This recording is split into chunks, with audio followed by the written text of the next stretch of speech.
Good morning, everybody, and welcome back to the channel. So today's subject is quite interesting, and the subject matter is why debt is dangerous. Debt is dangerous, and let's get into this. So the first one, debt causes stress, which leads to depression, which can cause many health issues. We know that stress, puts stress on your heart, it puts stress on your body. The weight, literally, guys, of so much debt and worrying about how you're going to pay your bills, and your bills just keep coming and coming, and the money that goes out towards debt, man. And I tell you, financial trouble is the number one lead to suicides in an alarming amount. I mean, gosh, I know a couple that was in financial stress, and man, the amount of despair that you feel like you are never going to get out of debt, and money problems in your life, they trickle down to your children because they can feel it. If they feel the stress and the anxiety, trust me, their parents, you can just feel it. I mean, your kids know. Like my parents, we knew something was up. We just didn't know because they never really talked about it. So even if you're not talking about it in front of your children, they can feel that something is wrong, something is the matter. And it flows over to your children. It flows over to their safety, like the well-being that they feel as well. So stress, guys, depression is the number one danger of debt.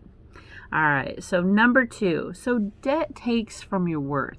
And how it does that is like what you own, and you subtract that from your net worth, guys. Most of the time you're in the negative because people say, oh, I got $30,000 in the bank, but you owe like 90, whether it be student loans, a car payment. So you're never really in the positive unless you don't owe anybody anything. So most of the time it amounts to being in the negative. Just because you have like that amount of money in the bank does not mean that your financials are healthy.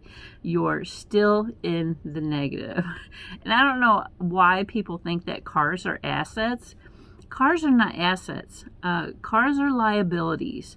Cars, trucks, motorcycles, ATVs, those types of toys in general, they depreciate. They do not stay an asset.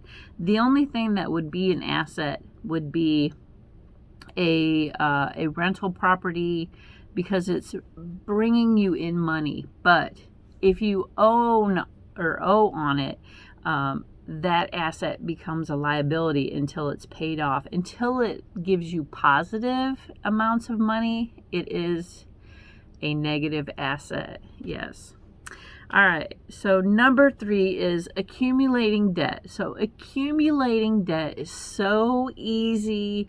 Oh my gosh, it is so easy to get into debt because, I mean, if you think about it, everywhere you go, even to a consumer, Kohl's, Target, what are they? As soon as you get into the register, are you putting this on your Target card today? No, I'm paying cash, but they offer a 10 or 15% reward once you get to the register. They are targeting Americans for consumerism. I mean, it's crazy. So consumer debt is at an all-time high in this country. It's crazy. So intentions of getting a credit card could be in a positive, but the thing is that something happens and then it becomes a negative. So even if you have a credit card and you say, oh, I'm only going to use it for emergencies, and then you're short on cash, you whip that credit card out, and then all of a sudden you use it. It just happens. And things that keep you literally from having positive money Oh my gosh, our credit cards. They are the number one thing that steals from your future, for real. All right, and then the next one, guys, is debt keeps you a slave. You are tied down to that debt. You are slave to that lender. If you get a loan, if you get a credit card. So, man, I'm telling you, so you're tied down literally to paying all this money out each week because of debt. I'm in that situation right now. So with debt, it takes your freedom of living a better life, because your income is your biggest tool. It is. So imagine for 1 second a life with no debt, what that would feel like if you didn't have a house payment, 2 car payments, 4 credit card payments. Think about it. I mean, literally, for 1 second, man, all that money could be yours to put towards your wealth building, your 401k, your savings, your emergency fund. Man, it's just crazy and mind-boggling when you think about it. Like, all these years you've had all this debt, and we think that it's normal in America. And honestly, I don't want to be normal anymore.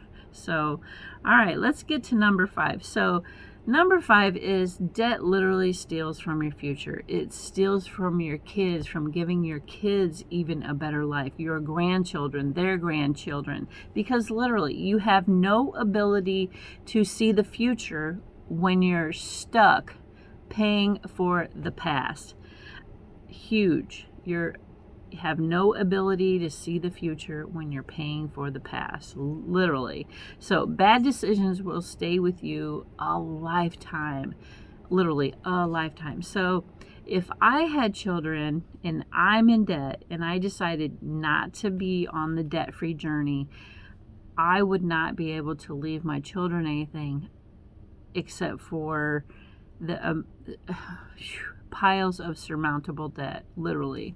I would not be able to help them or leave them a little nest egg or anything for that matter. And for my future, for when I retire, I would not be able to provide for myself either, because all my money, even when I retire, is just going to go towards paying off debt. So one of the huge things, guys, is debt steals from your future, and it literally is.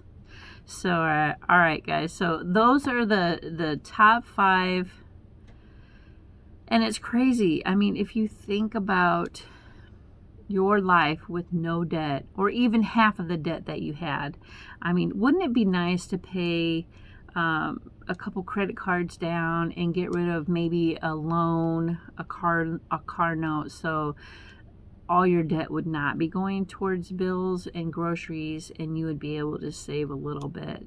It sounds wonderful. And the thing about it is, guys, you can do it. And if I can do it, you can do it. I know, because I have a hard time with discipline, but man, we're getting there, guys. All right, guys, we'll catch you on the next one. Thanks for watching.